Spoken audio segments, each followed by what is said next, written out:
सवाल ये है कि प्रशासन को भी और सरकार को भी इस बात को बताना पड़ेगा कि लफ्ज़ उर्दू से कितनी नफ़रत है। ये नफ़रत लफ्ज़ उर्दू से है, रामपुर शहर से है, मुसलमानों से है,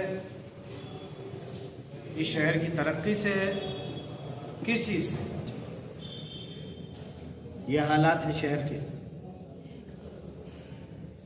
सोचना चाहिए मुसलमान कैसे जिएंगे यहाँ जब उनकी ज़बानों की निशानियों तक को प्रशासन बर्दाश्त नहीं कर सकता। कई ये वाक़यात हुए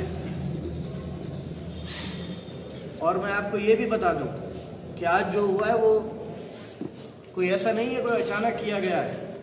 एक बहुत प्री प्लान थ्योरी है और बहुत प्री प्लान की है सारी चीज़ें इन्होंने।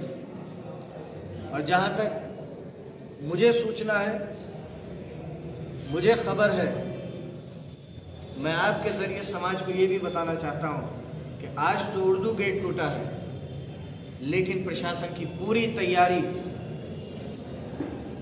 अंबेडकर पार्क के गेट को गिराने की है। और ये भी मुमकिन है कि आने वाले 2-3 दिन में